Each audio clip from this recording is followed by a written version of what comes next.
Out of just such an eruption of the earth 1 million or more years ago was born Japan, land of the little people who grew to believe that in blood and iron lay the shortcut to greatness.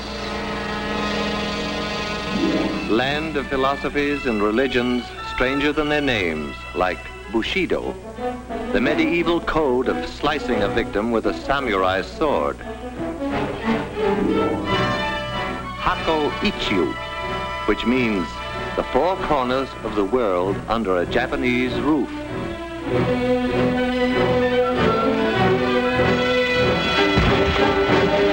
And Shinto, which assures its people that the answer to all things comes from the skies.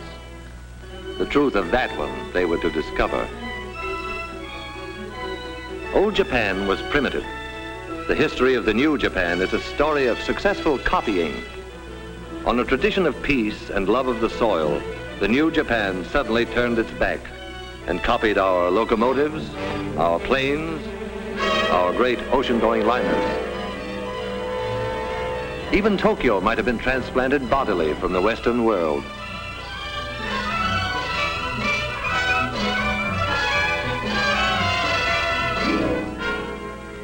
Japan's plans for world conquest were financed by the fine thread of an industrious caterpillar, woven into silk and stamped "Made in Japan" for its English-speaking customers.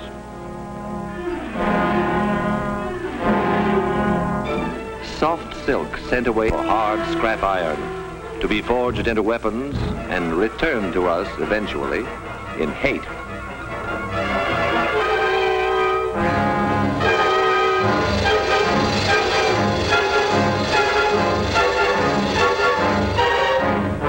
Made in Japan became a sentence of death.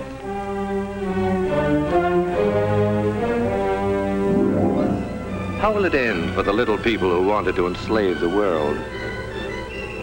The answer to that was to come, like the answer to all things, from the skies.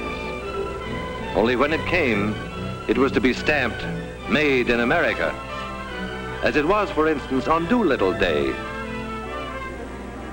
when the Hornet, the first Shangri-La, pointed her prow right at the heart of Tokyo.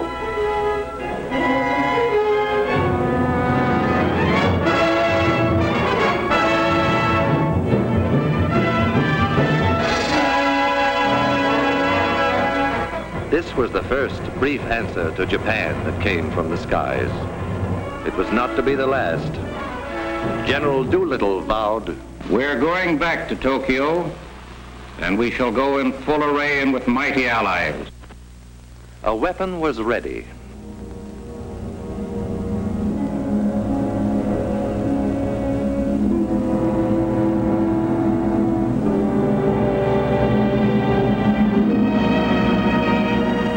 Through these forbidding doors, ceaselessly, day and night, come trains bearing the materials that skill weld, forge, and rivet into an instrument dedicated to the destruction of the enemy.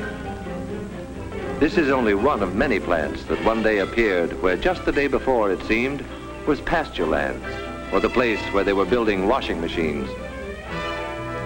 When the workers reported for the first time, few of them guessed the exact nature of what they were building. They knew that a giant plane would result, but beyond that it was largely conjecture. But then the day came, inevitably, when the pieces of their jigsaw began to fit together. The day when the mountains of material and the millions of man-hours all combined to confirm the assembly line rumor, the washroom gossip, and their honest-to-God American curiosity. They were building the mightiest aircraft in history.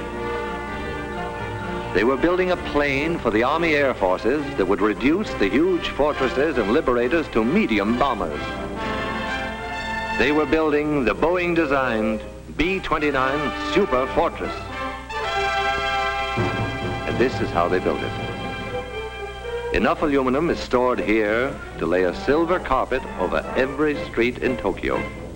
Aluminum sheet to be brought to life by these machines and the workers who operate them. They give it shape and personality. Their stamping machines, their presses, lathes and drills, coax it and pound it and pierce it into the multiple patterns prescribed in 50 tons of blueprints. It was bauxite a month ago, dead in the ground. Miners dug it out of the Arkansas hills. And then in some distant factory, bauxite came in at one end, an aluminum sheet rolled out the other. One day from now, in the stratosphere above the clouds, it will mirror the sun. In a month, out of the ground and into the sky. These will be the wings to take it there. From the confusion of manpower and equipment within this massive jig will emerge the fabulous 117, a wing of completely new design, which will carry more weight, faster and higher than any other wing.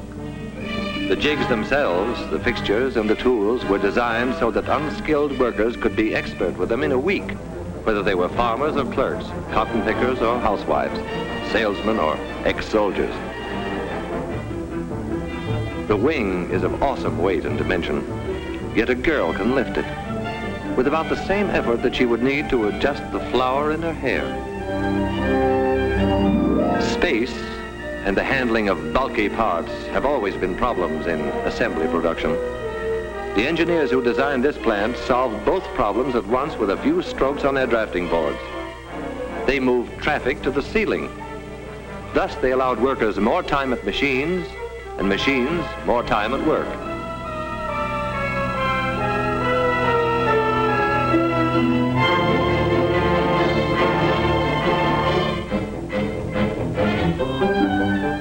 Here is the wing in a more advanced stage. If the workers imagined for a moment that they were in a shipyard, it would be understandable. The Mayflower was shorter from stem to stern than each of these wings from tip to tip.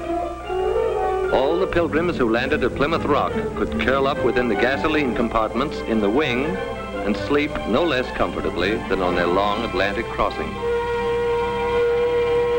Each of these nacelles will encase an engine of 2,200 horsepower, 4 of them harnessed to one superfortress, 8,800 horsepower. What does that mean? Horsepower means more than 300 miles an hour.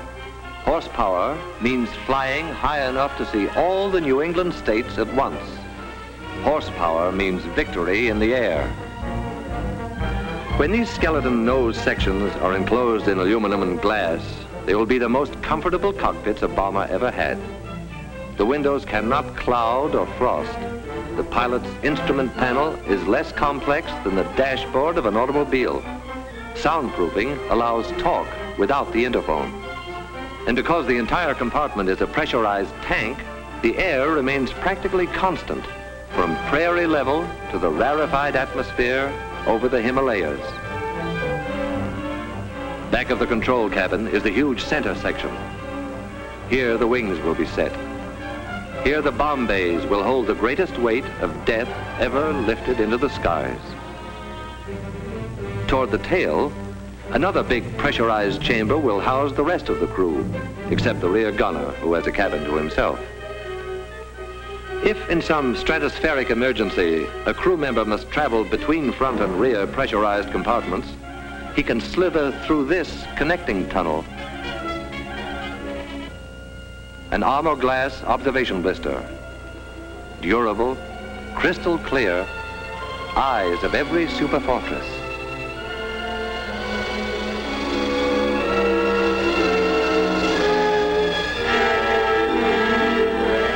The prefabricated sub-assemblies are manufactured by other contractors and shipped to this plant by the carload.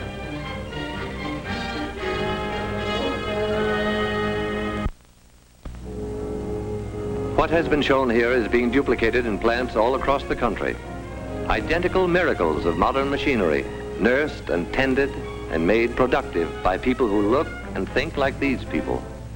The fair, the dark, people with deft hands and unblinking eyes, the strong with their willing muscles, and those less strong but as willing, the braided schoolgirls, the white-haired grandmothers, the old young, the young old, the little ones and the less little ones, working together in intimate harmony.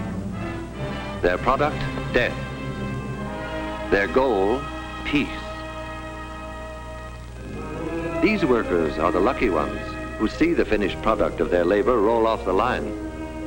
Every hour of every day, they are witness to this awe-inspiring ceremony, this tremendous wedding of material and man-hours, this climax in the history of man's conquest of the air.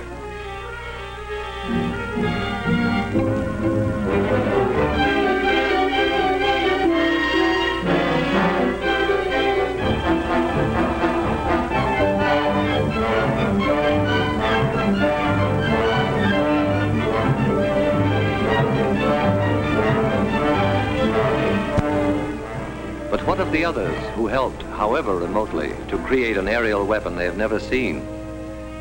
The lumberjack who felled the trees that became the blueprints of the B-29. The bauxite miner in the Arkansas hills, and the miner of iron and coal. The builder of guns and engines and propellers. The grimy, sweating men who cast the cylinders and forged the crankshaft. The maker of tires, electrical equipment, instruments and safety wires, the citizens who paid for the superfortress with their purchases of war bonds. Theirs are isolated lines of effort, initiated all across the land and converging eventually beneath this vaulted roof. Here, the sum of their energies assumes shape and stature and meaning. Here is the final meeting of every effort and every part.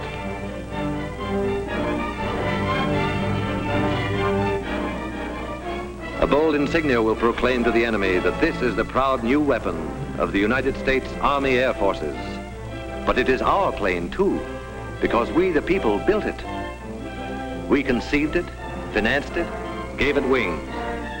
We powered it and armed it, and our sons and brothers fly it. The function of the people's superfortress is to break the race who turned their backs on reason, to spin them around to face the peaceful way of living.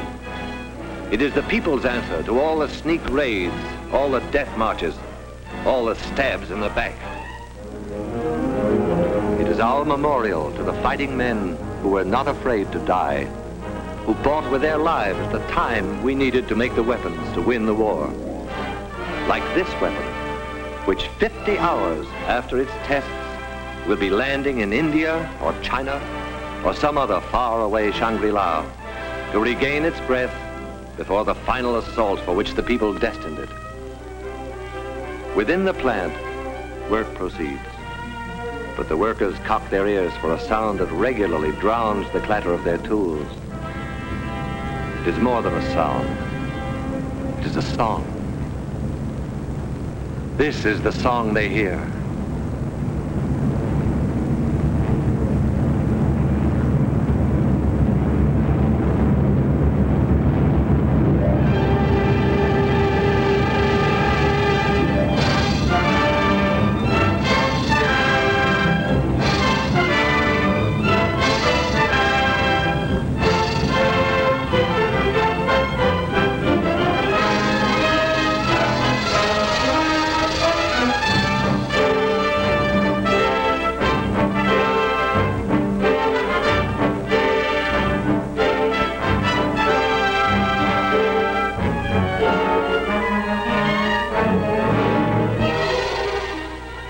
The story begins in 1939, when the far-sighted Army Air Forces said, "We want a plane for our defense that can fly a bomb load thousands of miles out to sea and return."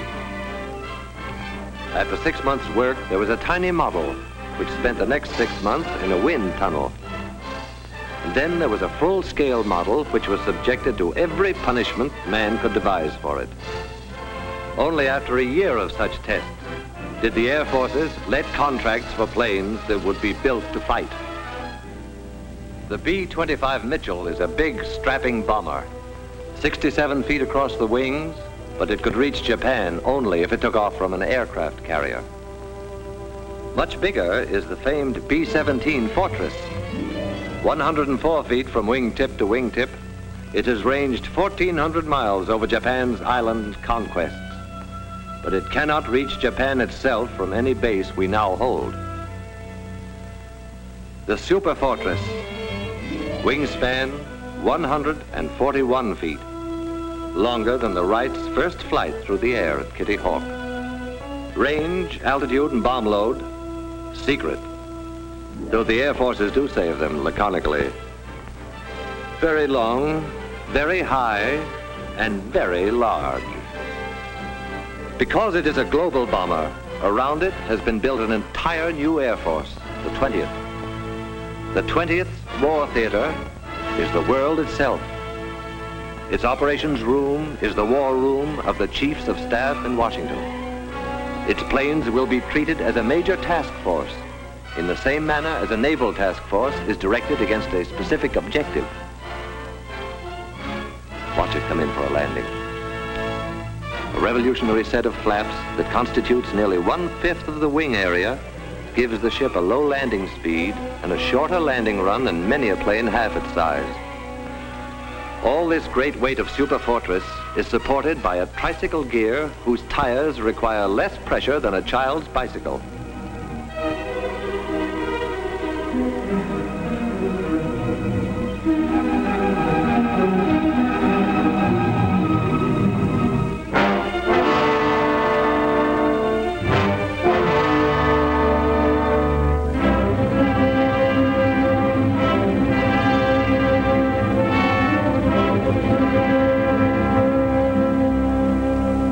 Somewhere in western China, 500,000 nameless people wrote their magnificent chapter in the saga of the superfortress. 2,000 years after their ancestors built the Great Wall for the defense of China, these farmers transformed saturated rice paddies into airfields for offense against a new invader. They had no machinery as we know it, only their million hands and a searing memory of anguished years since Japan set out to annihilate them. Stone by stone, layer after layer, bound together not just with muddy water, but with the blood of their brothers who died under the samurai's sword. And soon there were runways to bear the weight of a whole fleet of superfortresses. Revenge for the nameless people was close at hand.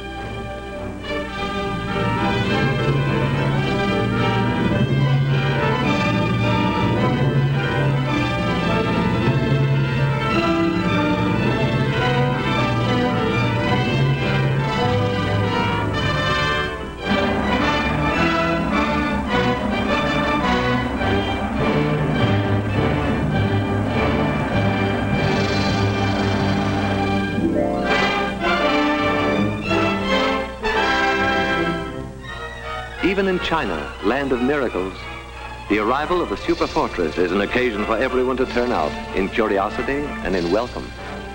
A welcome now, but journey's end on the other side of the globe is only the beginning of another, grimmer journey. The tanks will have to be filled, the engines given a final check, the guns armed, the bombs set in the racks, and then briefing. And the assembled airmen will listen to words that a few years ago would have been fantastic, but today roll casually off a briefing officer's lips. The target, gentlemen, is Japan.